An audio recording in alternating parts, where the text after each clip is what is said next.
4월 마무리되고 있습니다. 아랫꼬리가 길게 달린 월봉으로 마무리할 것으로 보이는데요. 하방을 잡은 4월, 이제 5월. 그 안에서 주도주, 조선방산, 나머지 못 간 섹터를 공략해야 할 것인가. 주도주와 다른 섹터 안에서의 고민이 드는 이 시점 포트폴리오의 질문 종결해드리도록 하겠습니다. 한지영 키움증권 연구원 나와주셨어요. 어서 오세요. 네, 안녕하십니까.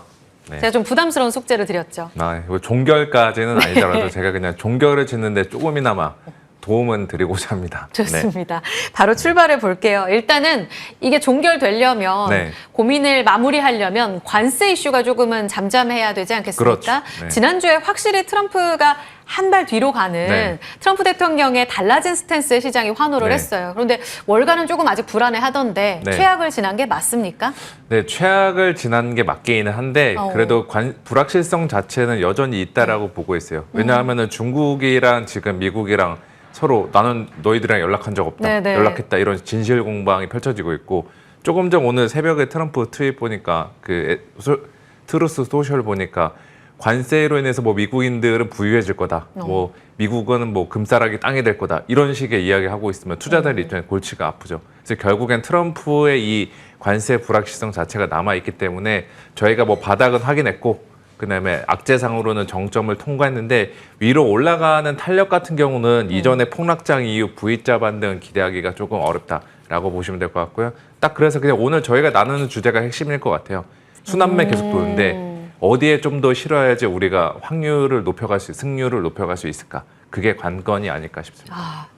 승률을 높이려면 안 되는 확률을 또 제거하는 게 중요할 텐데 이번에 그 확률의 힌트가 되는 게 실적 아닙니까? 네, 맞습니다. 더 갈 수 있을까에 대한 의문이 있었던 조선주에 다시 한번 랠리를 부추겼던 게 성적표였었어요. 근데 오늘 보니까 조금 흔들리고 있고 이번 주에 대표 주도주인 방산주 성적표가 또 나와서 이어받을까 싶기도 한데 못 간 쪽이 워낙 수출주 대표적으로 있잖아요. 어느 쪽에 한 표 더 주시겠어요? 저는 이 관세 불확실성이 남아있는 한 조선방사는 그냥 그대로 들고 가는 게 맞다라고 보고 있어요. 만약에 이제 관세 쪽에서 상황 종결, 트럼프가 관세는 없었던 걸로 하고 우리 모두 무역을 평화를 누리자 뭐 이런 식으로 하면은 조선방산 못 갈 수가 있는데 그럴 가능성이 있어요?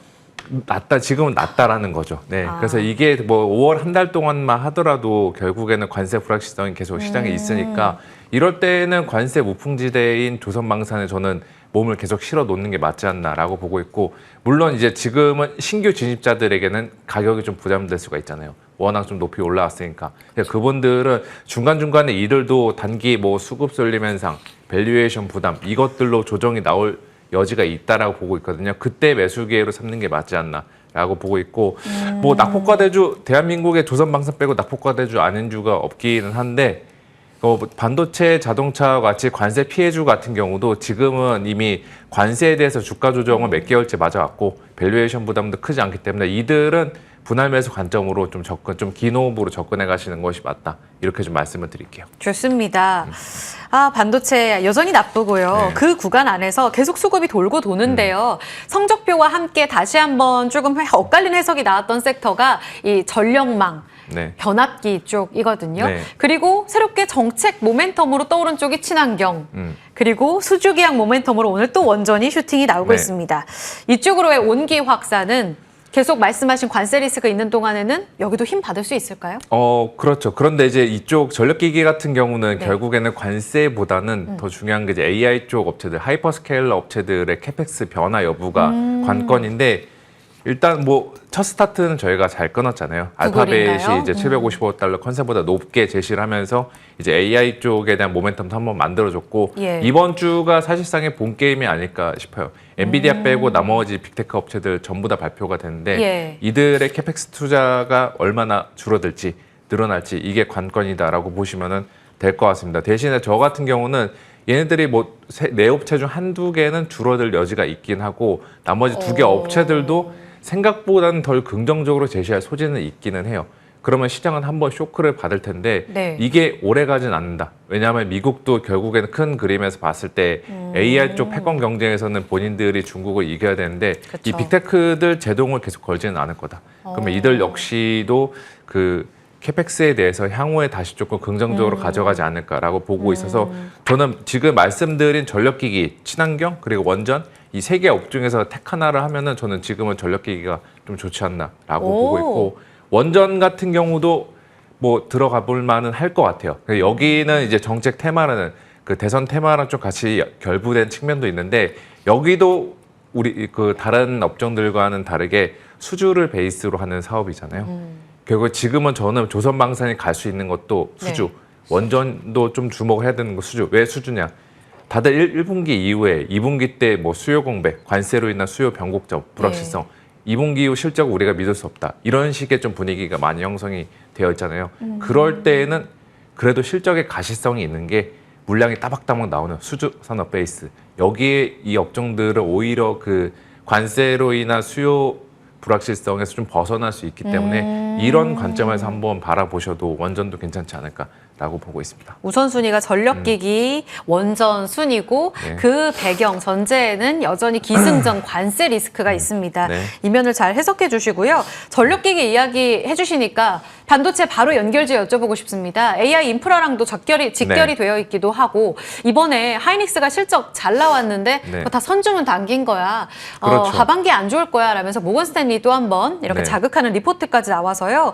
오늘 3전은 버티고 네. 하이닉스가 또 빠집니다. 네. 어떻게 해석할까요? 여기도 이번 주 빅테크 캐펙스 변화가 더 더 봐야 중요하지 돼요? 않을까라고 보고 있고 결국에는 다들 하이닉스가 어닝 서프라이즈 기록했음에도 불구하고 시장의 반응이 시큰둥했던 것도 네. 1분기 실적 잘 나온 거는 땡겼으니까 2분기부터 만약에 관세 리스크가 계속되면은 2분기 실적은 더 망가질 거다.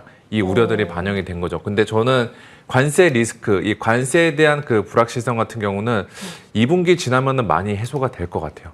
실제로 7월 초에 이제 그 관세 유예 시기에 끝났는데 그 직전 전후로 해가지고 관세 전체적인 수위들은 우리가 4월 초에 생각했던 것보다 또 지금 우리가 프라이싱을 하려는 그 네. 관세율보다는 낮을 것으로 저는 생각을 하고 있습니다. 그렇게 되면은 2분기까지 실적은 좀 불투명성들이 있는데 3분기 이후부터는 저희가 실적에 대한 좀 기대치를 다시 한번 높여가 볼 수가 있고 주가 같은 경우는 실적이 보통 빠르면 한 개 분기 정도 높게 형성이 되니까 네. 결국에 우리나라 증시가 좀 더 모멘텀을 위로 쭉쭉 가기 위해서는 제가 한 2달 뒤에 나와서 좀 말씀드릴 수 있을 것 같네요. 7월 정도에. 네. 그때쯤이면 명확해질 것 같은데 최악의 국면은 아닐 것 네. 같다로 지금 시장은 보고 있다. 컨센을 말씀해 주셨어요.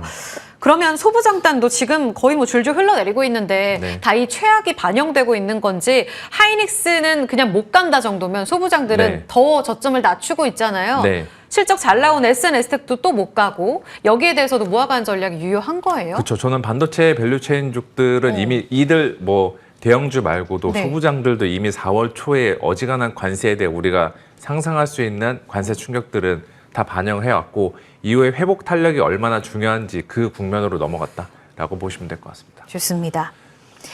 정책주 이야기 아까 하실 때 친환경 에너지가 전체적인 전력망에서 제일 꼴찌인 이유가 네. 정책 변동성 때문이다라는 네. 해석으로 저는 들렸어요. 맞아요. 그러면요, 연구원님 아직 한 달 정도 남은 대선 앞두고 네. 정책주를 이제 트레이딩 영역에서 좀 활용하려는 단기 자금에 대해서 힌트를 주신다면 어떤 조언 주시겠습니까? 뭐 단기적으로 활용하는 거는 이제 정치인 테마주겠죠. 근데 이런 것들 제가 나와서 추천을 드릴 수는 없고 저희가 이제 봤을 때 국민의힘이나 이제 더불어민주당 측에서 관련된 정책들의 공통점들을 조합해 보면은 한 두 가지가 좀 괴를 같이 하고 있더라고요. 이거는 조금 특이한 현상이긴 한데 양당이 정책이 겹치는 게 두 개인데 첫 번째가 코리아 디스카운트 해소, 두 번째가 AI 쪽 산업 육성 이건데 AI 같은 경우는 그 정책 측면에서 봤을 때 소프트웨어 쪽으로 저희가 조금 단기 트레이딩으로 접근하는 게 좋지 않나라고 보시면 될 것 같고 저 PBR 같은 경우는 단기 트레이딩을 넘어서 저는 네. 계속해서 계속해서 좀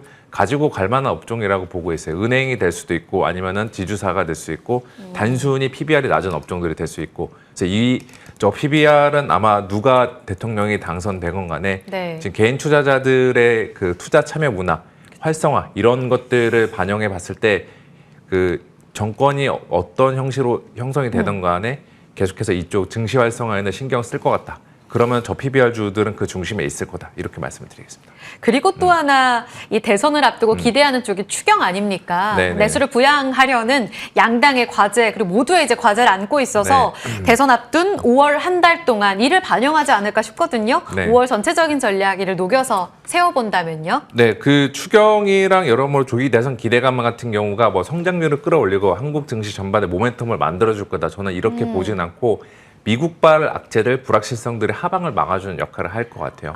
그래서 전체적으로 5월 달도 우리가 뭐 지수단에서는 뭐 정고점이 올해 2월에 있었던 2,680선인데 그거 돌파하기를 기대하기보다는 그거를 상단으로 한 채 아래에서 손바뀜 계속 빨리 일어나는 순환매 장세가 될 거다라고 보고 있고 이 순환매 장세 속에서 그래도 계속해서 기회가 많이 오는 승률을 많이 확보할 수 있는 업종은 지금 그 초반에 말씀드렸다시피 조선방산 이거라고 이야기 드리겠습니다.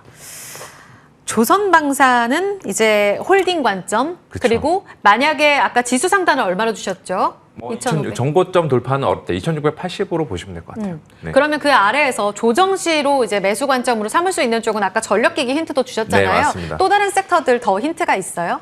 그 아까 초반에 중간 잠깐 말씀드렸던 반도체 같은 경우도 좀 긴 호흡으로 분할 매수 조정받을 땐. 그런 식으로 좀 보시면 될 것 같아요. 아, 좋습니다. 매수주도 여쭤보고 싶었는데 실적이 또 여의치가 않습니다. 2달 뒤에는 반도체에 대한 이야기를 조금 더 저희 구체적으로 네. 나눠볼 수 있을 것 같고요. 5월 한 달 주신 밴드 안에서 저점 매수와 비중 유지해야 될 섹터들 힌트 가져가시면 좋을 것 같습니다. 한지영 연구원과 함께 인사 나누면서 같이 물러갑니다. 여러분 오늘도 힘내세요.